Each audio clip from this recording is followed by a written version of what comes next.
गर्मा गर्म तीखे तीखे पोहे बनाकर तैयार कर दिए और उसमें हरी हरी मिर्च अभी डाल दी है माँ जी की। आज तो इस खाने में कोई बुराई निकाल ही नहीं पाएंगी। और साथ में ये भुनी हुई मिर्ची भी पूरियों के साथ तैयार कर दी है।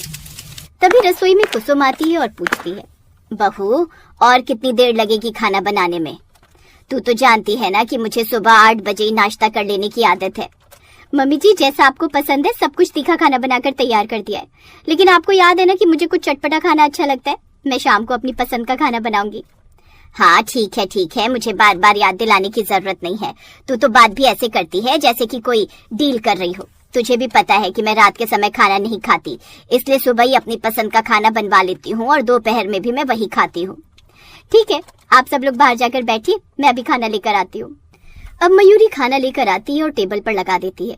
तीखे तीखे पोहे, भुनी हुई मिर्च और सारा तीखा खाना देखकर मयूरी की ननद नेहा कहती है, अरे भाभी ये क्या इतना तीखा खाना बना दिया है? जानती हूँ कि माँ को तीखा खाना खाने की आदत है, लेकिन हमें थोड़ी है इतना तीखा खाना। ये मैं खाऊंगी तो मेरी जुबान जल जाएगी। मैं क्या करूँ नेहा, माँ जी को तो स्पेशल तीखा खाना ही चाहिए होता है और वो तो किसी की सुनती भी नहीं है। कोई बात नहीं, मैं कॉलेज जा रही हूँ और कॉलेज की कैंटीन से ही कुछ नॉर्मल इंसानों वाला खाना खा लूंगी, वरना इस घर में तो इंसानों वाला खाना मिलता ही नहीं है। भैया आप ऑफिस जा रहे हैं ना, तो प्लीज मुझे कॉलेज छोड़ दो। अब नेहा अपने भाई के साथ कॉलेज के लिए निकल जाती है। वहीं दूसरी तरफ कुसुम तो बड़े मजे से वो तीखी तीखी हरी मिर्ची पोहे में लगा लगा कर खा रही थी। उसे इस तरह से खाते हुए देखकर मयूरी ने कहा, इतना मिर्ची वाला खाना माँ जी कितने आराम से खा रही हैं। कीमत चाहिए होती है इतना मिर्ची वाला खाना खाने के लिए, तभी तो इन्हें इतनी गैस रहती है।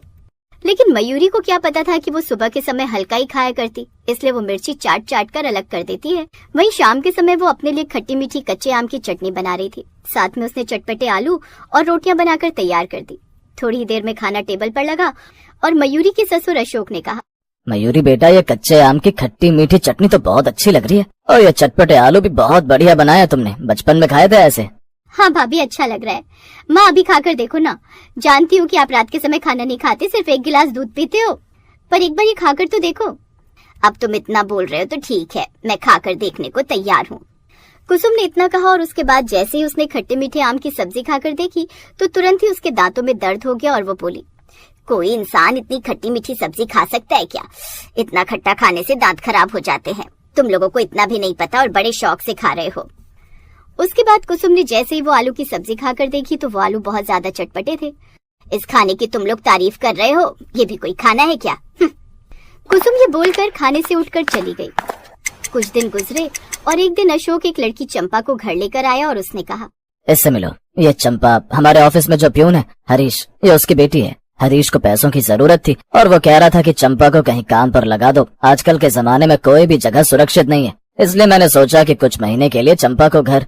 पर पापा जी, हमारे घर में तो झाड़ू पोछा करने वाली पहले से लगी हुई है, अब हम चंपा से क्या काम कराएंगे? अरे भाभी जी, मुझे खाना बनाना बहुत अच्छा आता है, आप लोग मेरे हाथों का खाना खाकर देखना, आपको बड़ा स्वाद लगेगा। मयूरी ये बात सुनकर बहुत ज्यादा खुश हो गई और मन ही मन बोली, इसका मतलब इस ससुराल में जो एक काम करना पड़ता है खाना बनाना, उससे भी छुट्टी मिल जाएगी, ये तो बेस्ट है। वहीं दूसरी तरफ कुसुम ने भी अपने मन में सोचा, फिर तो मैं सुबह के साथ साथ दोपहर और रात को भी अपना तीखा खाना खा सकती हूँ, कोई रोकेगा ही नहीं मुझे, इससे अच्छा तो कुछ हो ही नहीं सकता। बस फिर क्या था, चंपा को काम पर रख लिया जाता है और हर कोई उसे अपनी डिमांड बता देता है। वो सब लोगों के लिए उनके हिसाब से खाना बनाया करती, कुसुम के लिए ज्यादा मिर्ची वाला खाना और मयूरी के लिए तीखा और चटपटा खाना। मयूरी अपने लिए सारा तीखा चटपटा खाना शाम को बनवा लिया करती और कुसुम ढेर सारी मिर्ची वाला खाना सुबह ही बनवा कर तैयार करवा लिया करती। एक दिन कुसुम ने उसके हाथों का खाना खाया जिसमें बहुत ज्यादा मिर्ची थी।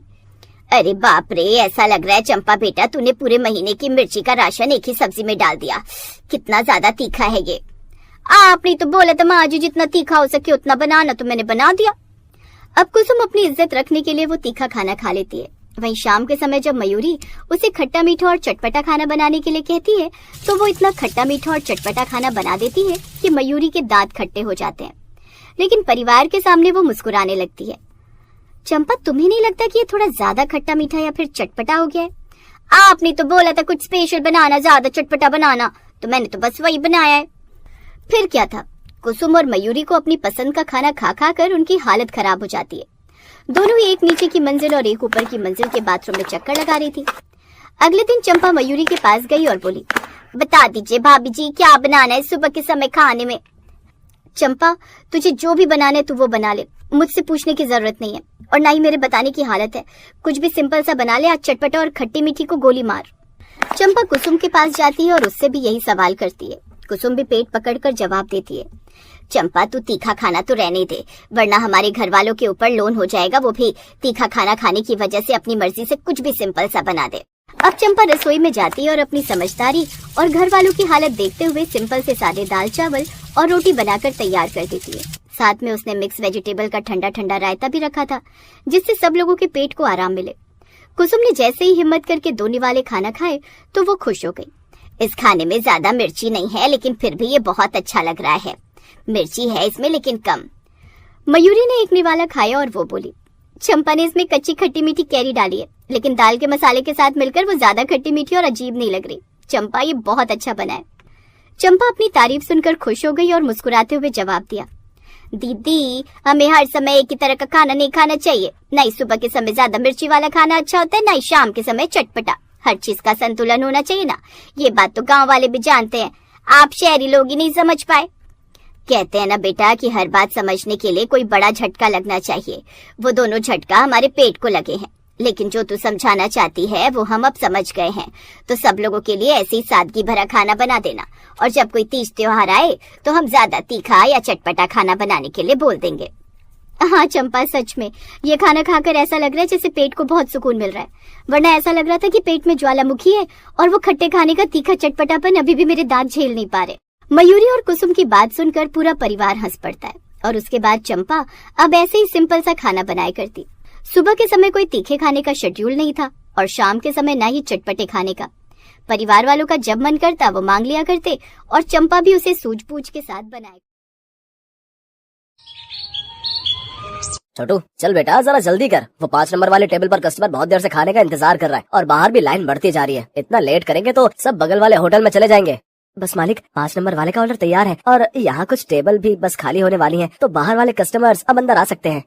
ये है सत्यभान और इसका होटल अतिथि देवो भव। जैसा इस होटल का नाम था ठीक वैसा ही यहाँ का काम था। होटल के अंदर आने से पहले हर कस्टमर का तिलक किया जाता था और फिर बड़े ही सम्मान के साथ उसे बिठाकर खाना परोसा जाता था। इस अनोखे तरीके की वजह से ही सत्यभान का ये होटल बहुत मशहूर था और बड़ी दूर दूर से लोग यहाँ खाना खाने आते थे। होटल के खाने का बढ़िया स्वाद और यहाँ की साफ सफाई भी एक बड़ी वजह थी कि आसपास के कई होटलों और ढाबों को छोड़कर कस्टमर सत्यभान के पास ही आते थे।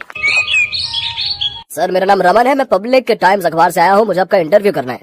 अच्छा हाँ हाँ क्यों नहीं, आइए आइए। रुकिए पहले मैं आपका तिलक करूंगा। हाँ अब ठीक है, अब आप यहाँ आराम से बैठिए। छोटू जल्दी से साहब के लिए गर्मा गर्म कचौड़ियाँ और बढ़िया चाय तो लेकर आ। हाँ तो सत्यभान जी, सबसे पहले मैं आपका पूरा होटल और यहाँ की किचन देखना चाहूंगा। वैसे सुना तो मैंने ये है कि आप किसी को भी अपनी रसोई में लेकर नहीं जाते, लेकिन मुझे तो आपके वहाँ लेकर जाना ही होगा, वरना ये इंटरव्यू अधूरा रह जाएगा। अरे बस वो बात ऐसी है कि आप तो जानते ही हैं, होटल के बिजनेस में सारा खेल खाने में इस्तेमाल होने वाले मसालों और रेसिपी का ही है, और यहाँ मैंने और मेरे साथियों ने बड़ी मेहनत से ये सब तैयार किया है। अच्छा लेकिन आपके यहाँ जो लोग काम करते हैं, मतलब आपके साथी, अगर उनमें से किसी ने धोखा दिया तो? नहीं नहीं, ऐसा तो हो ही नहीं सकता। यहाँ जितने भी लोग मेरे लिए काम करते हैं वो सब के सब मेरे गाँव से ही हैं, यानी सब मेरा परिवार है। आज तक का रिकॉर्ड है, मुझे मेरा कोई साथी छोड़कर नहीं गया। ये तो वाकई बहुत बड़ी बात है। लेकिन अब तो आप इतने मशहूर हो गए, आपका होटल एक ब्रांड बन चुका है, तो लोग आपकी रसोई को अंदर से देखना चाहते हैं। आप चिंता मत कीजिए, मैं आपके मसालों और रेसिपीज का राज नहीं खोलूंगा, लेकिन रसोई के अंदर की कुछ फोटोज तो चाहिए होंगी आपके इंटरव्यू के साथ छापने के लिए। सत्यभान उस पत्रकार को समझाने की कोशिश करता है, लेकिन वो खुद ही उस पत्रकार की बातों में फंस जाता है। अखबार में अपना इंटरव्यू और फोटो छपने की बात से वो बहुत खुश था और इसी खुशी में वो बह गया और उस पत्रकार को उसने अपने होटल का एक एक कोना बहुत अच्छे से दिखाया। साथ ही अपनी रसोई में ले जाकर अपने सारे तौर तरीकों और रेसिपीज का भी अनजाने में खुलासा करता गया। वो पत्रकार होटल की लगभग हर चीज की तस्वीर ले रहा था। इंटरव्यू के दौरान उसने सत्यभान से कई सवाल पूछे, जिनके जवाबों में सत्यभान के सारे सीक्रेट खुलते जा रहे थे।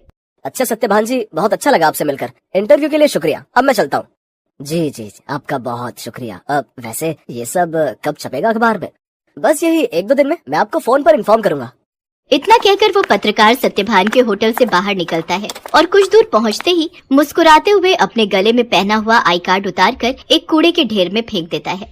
बड़ा अक्लमंद समझता था खुद को, एक नंबर का बेवकूफ निकला ये तो। असल में ये आदमी कोई पत्रकार था ही नहीं, पास ही मौजूद एक दूसरे होटल के मालिक का रिश्तेदार था, जो पत्रकार बनकर सत्यभान के सारे सीक्रेट जानने के लिए उसके पास गया था। ये आदमी अपने मकसद में पूरी तरह से कामयाब हो चुका था। इधर सत्यभान रोज सुबह के अखबार में अपने इंटरव्यू के छपने का इंतजार कर रहा था। जा छोटू, देख तो अखबार आ गया होगा। अब तो पूरे 4 दिन हो लिए, आज तो पक्का अपनी फोटो छपी होगी। छोटू फौरन उस दिन का अखबार लेकर आता है, लेकिन बीते दिनों की तरह उसमें भी सत्यभान और उसके होटल का जिक्र तक नहीं था। ये देखकर सत्यभान उदास हो जाता है। ऐसा कई दिनों तक होता रहा। फिर सत्यभान ने उम्मीद ही छोड़ दी और ये सब कुछ भुला दिया। फिर एक दिन अचानक सत्यभान के होटल में रेड पड़ जाती है। फूड इंस्पेक्टर अपने कुछ आदमियों के साथ सत्यभान के होटल पहुंचते हैं और वहां मौजूद हर चीज की जांच करने लगते हैं। देखिए, हमें आपके होटल के खिलाफ शिकायत मिली है कि आप खाने में नकली सामान का इस्तेमाल करते हैं। ये कैसी बातें कर रहे हैं आप? सालों से मैं इस होटल को चला रहा हूँ, वो भी पूरी ईमानदारी से। अगर ऐसा है तो हमें यहाँ की तलाशी लेने दीजिए। चलिए हटिए यहाँ से। पूरी टीम होटल का कोना कोना छानने लगती है। तभी उन्हें किचन के पास एक छोटा सा दरवाजा दिखता है। फूड इंस्पेक्टर खुद इस दरवाजे को खोलकर अंदर जाते हैं तो उन्हें काफी मात्रा में नकली घी, तेल, नकली मसाले जैसी कई चीजें मिलती हैं। तो ये है तुम्हारी ईमानदारी का सबूत? हाँ, शर्म आनी चाहिए तुम्हें।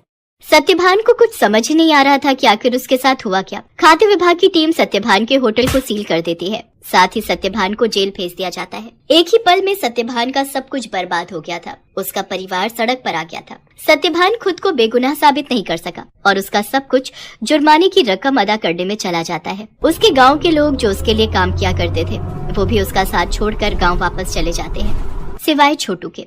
चलो, तुम्हारी जमानत हो गई है। जमानत की बात सुनकर सत्यभान चौंक जाता है। वो बाहर आकर देखता है तो एक वकील के साथ खड़ा छोटू उसका इंतजार कर रहा था। छोटू, तूने ये सब कैसे किया बेटा? तेरे पास इतने पैसे कहाँ से आए? मैं तो बिन माँ बाप का एक लावारिस था मालिक। आपने मुझे सहारा दिया था तो मैं आपको इस हाल में अकेला कैसे छोड़ देता? आपको याद है, मैं हर महीने की तनख्वाह से कुछ पैसे जोड़ता था अपनी आगे की पढ़ाई के लिए। बस वही आज काम आ गए। छोटू की बात सुनकर सत्यभान की आंखों में आंसू आ जाते हैं और वो छोटू को गले लगा लेता है। लेकिन अभी भी सब कुछ ठीक नहीं हुआ था। शहर भर में सत्यभान का नाम खराब हो चुका था। इसलिए सत्यभान अपने परिवार और छोटू के साथ शहर छोड़कर अपने गांव चला जाता है। वहां बांस के बड़े बड़े जंगल थे, जिनके बीचों बीच एक छोटी सी झोपड़ी बनाकर सत्यभान और उसका परिवार रहने लगता है। सत्यभान के पास गुजर बसर के लायक भी पैसे नहीं थे, इसलिए उसे कुछ तो करना ही था। तभी एक दिन उसने गाँव के एक बच्चे को एक आधे कटे बांस में कुछ खाते हुए देखा। सत्यभान उस बच्चे के पास गया और उससे बोला, बेटा, ये क्या खा रहे हो? ये हरे बांस का अचार है और ये रोटी है। ये बर्तन, ये भी बांस से बना है। वो यहाँ गांव में बांस ही सबसे ज्यादा उगता है ना, तो हम लोग इसी का ज्यादा से ज्यादा इस्तेमाल करते हैं। उस बच्चे की बात सुनकर जैसे सत्यभान के दिमाग के घोड़े दौड़ने लगे। उसने फौरन छोटू को अपने पास बुलाया और उसे कुछ समझाने लगा। फिर अगले दिन तड़के सुबह ही वो छोटू के साथ बांस के जंगल में गया और ढेर सारी बांस की लकड़ियाँ काट कर ले आया। सत्यभान और छोटू दिन रात लगे रहे और देखते ही देखते उन दोनों ने सिर्फ बांस की मदद से पूरा का पूरा होटल बनाकर तैयार कर लिया, जहां दीवारें भी बांस की थी और सारे बर्तन भी। अब सवाल ये था कि इस होटल में पकेगा क्या? मालिक, आप चिंता मत कीजिए, हमें जाकर सब लोगों से बात करनी चाहिए जो शहर में अपने साथ काम करते थे। मुझे विश्वास है कि वो सब हमारा साथ जरूर देंगे। छोटू की बात मानकर सत्यभान अपने गाँव के लोगों से बात करता है। धीरे धीरे गाँव के कई लोग उसकी मदद के लिए आगे आते हैं। कई लोग उसे मुफ्त में राशन देते हैं, जिसके साथ हरे बांस का इस्तेमाल करके सत्यभान और छोटू होटल के लिए खाना बनाते हैं। और इस तरह एक बार फिर सत्यभान का होटल चल पड़ता है। लेकिन हालात अब पहले से बहुत अलग थे। कई दिनों तक सत्यभान के होटल में एक भी ग्राहक नहीं आता। फिर एक दिन शहर से कुछ दोस्तों का एक ग्रुप वहां आता है और सत्यभान के अनोखे होटल को देखकर चौंक जाता है। कुछ नया आजमाने के इरादे से वो सभी सत्यभान के होटल के अंदर आ जाते हैं। सत्यभान उन सब की बहुत ही अच्छे से खातिरदारी करता है और फिर भाई वाह, मजा आ गया। ये तो बिल्कुल ही नया एक्सपीरियंस था। शहर से इतनी दूर इतनी अच्छी सर्विस और उससे भी बढ़िया खाना। सच में बहुत अच्छा लगा यहाँ आकर। और सबसे बड़ी बात, मुझे तो पता ही नहीं था कि बांस को भी खा सकते हैं, वो भी इतने अलग अलग रेसिपीज में।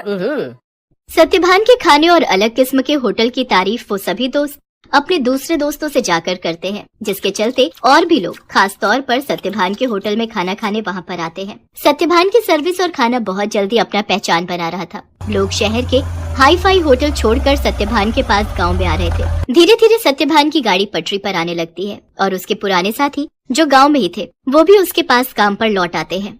मालिक, भगवान की दया से अब सब ठीक हो रहा है, लेकिन अब तक ये समझ नहीं आया कि आखिर वो सब नकली सामान उस दिन अपने होटल में आया कहाँ से।